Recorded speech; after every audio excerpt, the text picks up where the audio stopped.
Brandenburg Gate Processing Center, Berlin, July 1945. 3 words. That's all it takes to break a woman who survived 4 years of war. You're mine now. British Corporal David Shaw says it to German prisoner Elsa Kuhn, and she collapses to her knees, sobbing so violently the guards think she's having a seizure. But this isn't a story about what you think it is. The processing center is chaos incarnate. Thousands of German prisoners, mostly women, secretaries, nurses, factory workers, anyone who wore a uniform or signed a paper for the Reich. They're being sorted, categorized, documented. Some will go to work camps, some to displacement centers, some will simply disappear into the machinery of post-war justice, never quite processed, never quite free. Elsa Kuhn stands in line for 3 hours. She's 26, used to be a pharmacist's assistant in Munich, then a supply officer for the Wehrmacht. Not important enough to escape, not innocent enough to be ignored. She knows what happens to women prisoners. She's heard the stories, seen the evidence in the hollow eyes of those released from Soviet camps.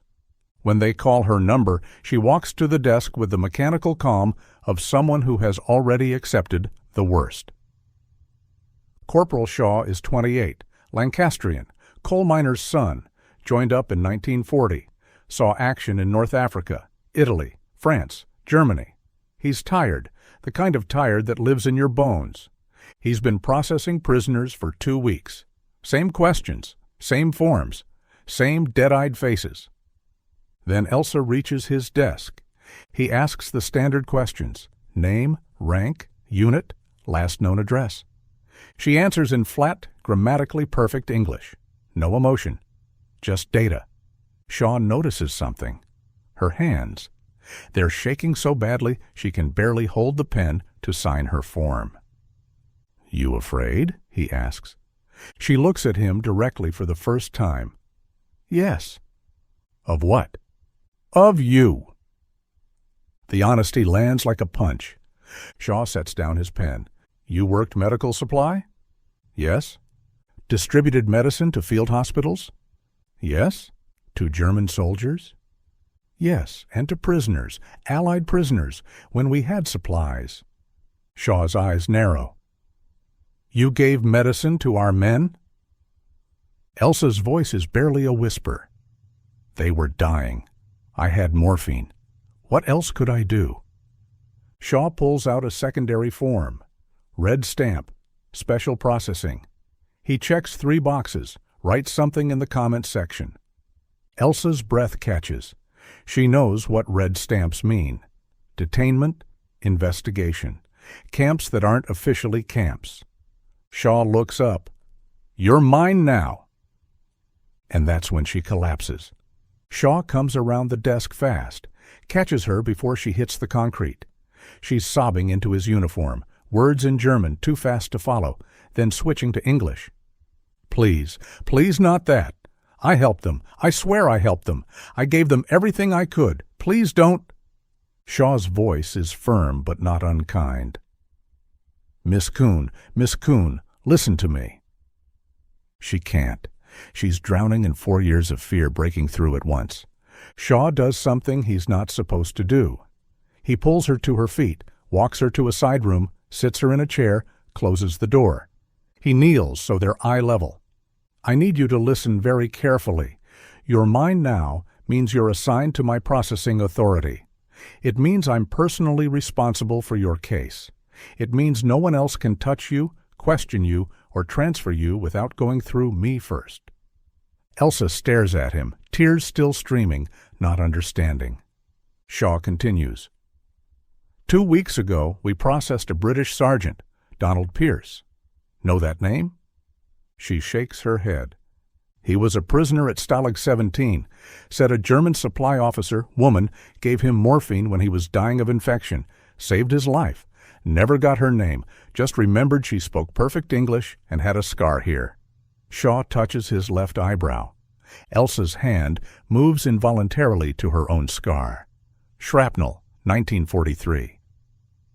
"He described you," Shaw says quietly, "down to the scar."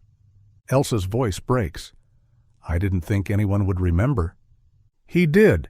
testified on your behalf before we even found you, said if anyone matching that description came through processing, they were to be flagged for protective status.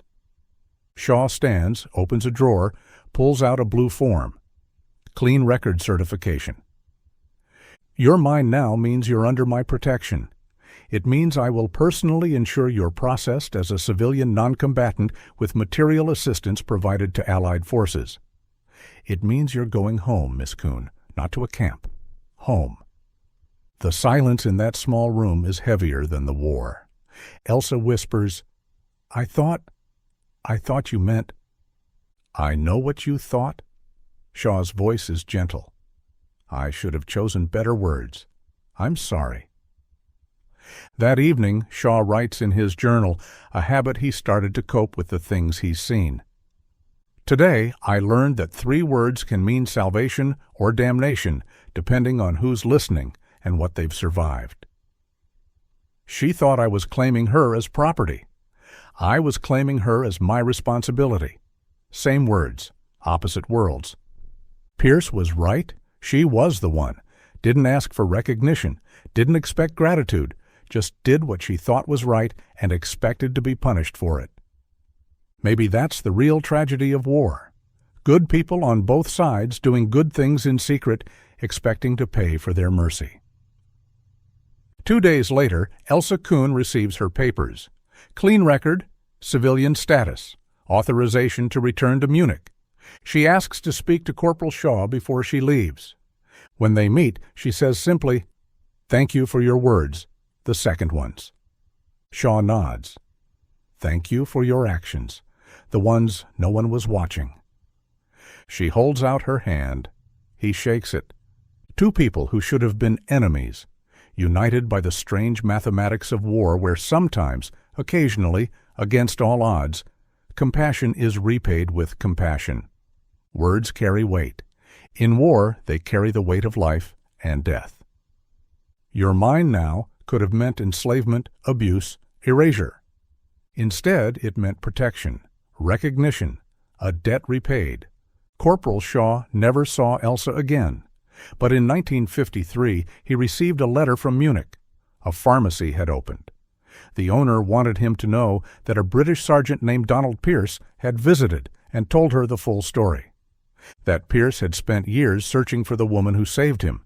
That he'd testified not knowing if she was alive. That his testimony had created a protocol. Any German medical personnel who aided Allied prisoners were flagged for protection. Elsa's act of mercy saved 1 life. Pierce's act of gratitude saved dozens. And Shaw's 3 words, misunderstood, then clarified, became the moment one woman learned that not all power is cruel, and not all soldiers forget. If this story made you reconsider the weight of your words, especially to those who have no power over their circumstances, share it. Because the lesson isn't about 1945. It's about every time we speak to someone who's afraid, vulnerable, powerless, and we get to choose whether our words break them or build them. Thank you for watching.